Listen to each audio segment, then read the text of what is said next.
can't imagine dating like a 20-something-year-old. I am a girl.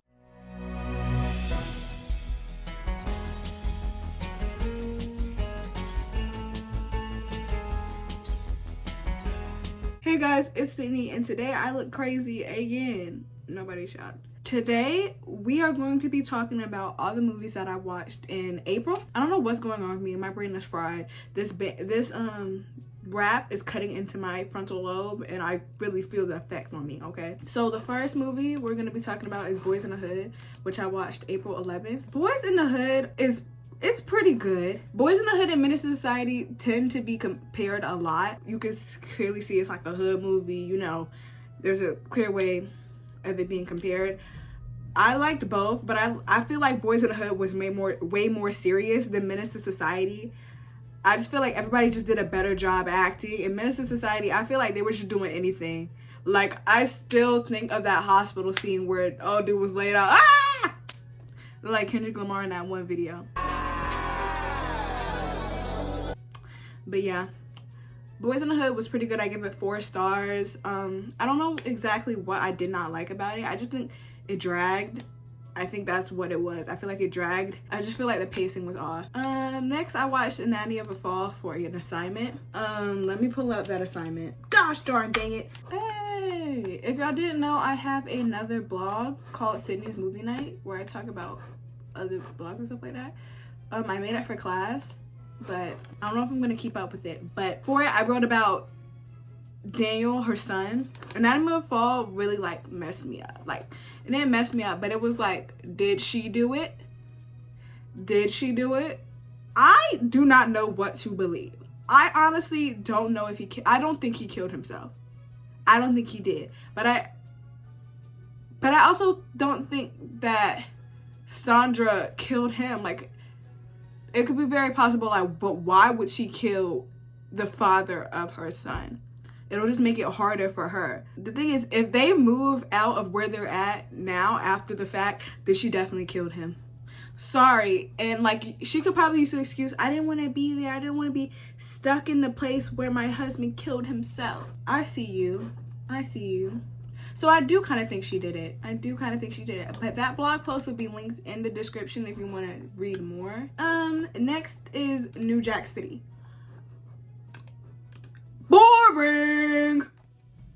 Let me stop, because I give it 4 stars. Everybody did pretty good in this movie, like, actually. But there's just something off about it. I feel like they were trying to be Martin Scorsese so bad. Follow me here. We all know that Martin Scorsese makes these big, like, gangster epic. Sometimes they're not gangster, but usually they revolve around some type of crime and stuff like that. I feel like a lot of these movies were modeled after his movies and modeled after, like, the Godfather and what's it called, Scarface and stuff like that. It was modeled after that. A lot of these people were modeled, like, the characters were modeled after these characters. But I just feel like it lacks authenticity. You know, I get there's a message, like, there are a lot of Nino Browns in the city, but like, and they're trying to like teach the story of the system, all that stuff. But like, at the same time, is this a memorable movie? No, I don't remember any of it. I watched this 2 weeks ago. I don't remember any of this. I don't even remember what Nino did for real. That's a problem, because I remember all of Robots. Don't let me clock that to you. Okay. Next, I watched Scott Pilgrim vs. the World for the first time. Why is this the best movie ever? The first 25 minutes were kind of unbearable, but like, they were really funny. And the only downfall is Knives and Scott.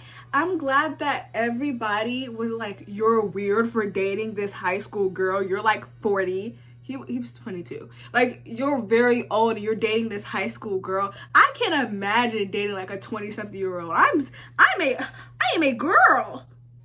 I am a child. Don't come near me. Back up. This is one of the movies I will show to my kids. I'll look to them, I'm like, you haven't seen Scott Pilgrim vs. the World? And then we have to sit down, we gotta rent it.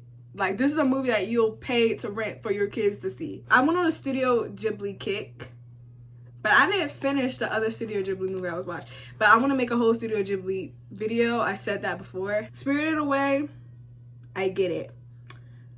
At first I was scared I wasn't gonna get it, but I get it. My only take back, I give it a 4.5 star. The only take back I have is like the aspect of Sin and Haku's love just came out of nowhere. Like I don't believe that they love each other. I didn't believe that she had a crush on him. I just thought that she thought of him as like a brother, kind of. As she thought of him as like kind of somebody that was just supposed to take care of her, look after her. I didn't think they were in love.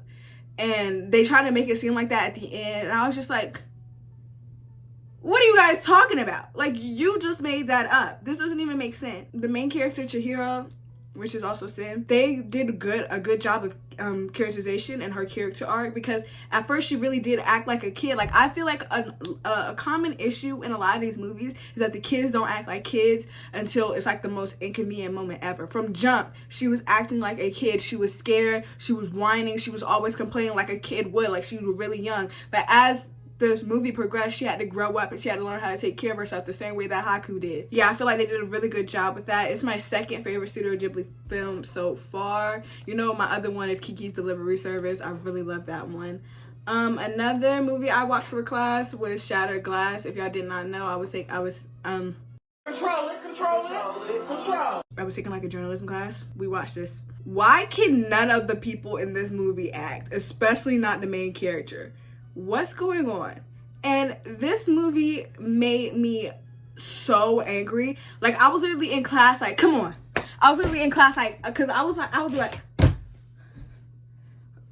mind you, packed class. It's not really packed, but it was a full class. And I was just sitting there, I'm like,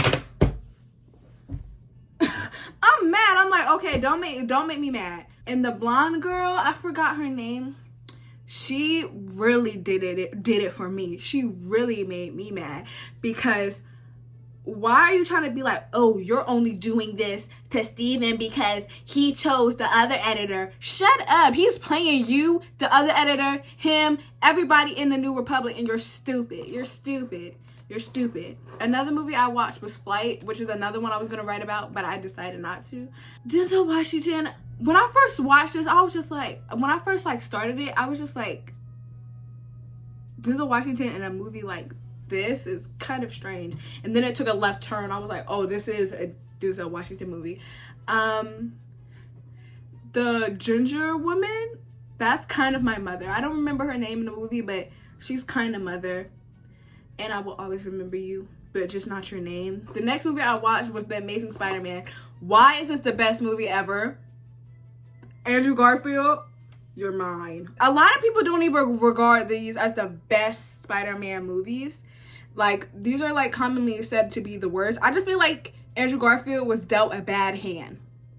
I feel like Andrew Garfield and Emma Stone were given crap in a bucket, and they just had to scoop it out and make it. Like, I'm sorry. I don't really understand Norman Osborn's point. I still don't. I really don't understand it. I was paying attention. I just feel like it wasn't expressed well, and I hate when that happens. The next movie I watched changed my life. I watched The Notebook. I cried 3 times during this movie, okay? And it wasn't because they got separated or ripped apart. It was because I can't imagine me or my parents like losing our like memories and stuff like that, or having dementia. I can't imagine that. Like, I don't think I could deal with it. I was just think my dad was awake, and I stopped him. I was just like, I'm watching The Notebook right now. And I was on my deathbed. I was just like, oh my gosh, where's my Noah Calhoun? Oh my god. Next movie is Robots. I wrote a paper on Robots. I watched Notting Hill. I am so tired. I had such high hopes for this movie. I had such high hopes because I was like, Julia Roberts is in it. She's great in rom-coms. You know, she plays the same character every time. I had no idea what it was about. The cover looked interesting. Not good, but interesting. I was just so tired of him. And it's just the fact that there is no romantic chemistry between Julia Roberts' character and what's his name? And Hugh Grant. There's no chemistry between the two. And I was just over it. I was just really over it. But at the end, I was like, it was like that, like mix between like the last like hour of the movie to the last like 15 minutes of the movie, I was just like, can this end already? I want to watch something else. Especially since I had just watched The Notebook a couple days before. I was just over it. I was just really over it. I was just like, this is not a good rom-com. I thought it was going to be a great follow-up, but it's buns. I don't listen to Letterboxd reviews. I should have listened here. It has a 3.6, which is higher than most. How is Notting Hill rated above Robots? Are you serious? Y'all watch anything. When I'm talking about a grand gesture, I'm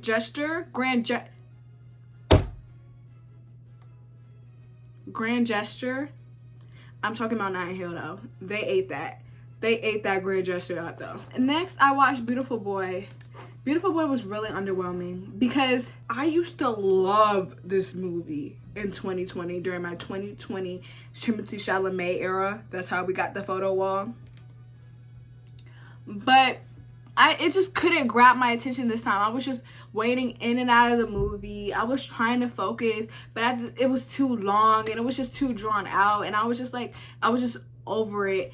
And I just felt really bad because I was just like, I used to love this movie and it just couldn't grab me again. I just couldn't do it. And a lot of the time, Steve Carell, his voice really distracted me. Like, he just has such a comedic voice whenever he's trying to be serious and when he's ever trying to like yell at Timothée Chalamet's character. I'm just like, who you fooling? Not me. Next, I watched Mannequin. This movie is kind of terrible. This movie is kind of terrible. I give it a 3 star though because like I could see what they were going for. This poster is crazy. And also I'm watching Sex and the City, so seeing where she came from, very beautiful. The next movie I watched was This Is 40. That's the last movie I watched in April, sadly. I gave that also a 3 star. Like, April ended so dully. So mad. I just feel like this movie was really unoriginal. Like, there's like 15 other movies just like this. Like, there's a whole genre of, comedies where old people are just doing old things and they're trying to be hip and this, that, and there's a whole genre of movies like this. I just was over it. But that kid really did look like Tom Petty. Anyway, guys, those are all the movies I watched in April. Thank you so much for watching. I'm trying to decide which way this channel will go because it has always been just me doing things. Next week, y'all will get like a prom get ready with me, whether you like it or not.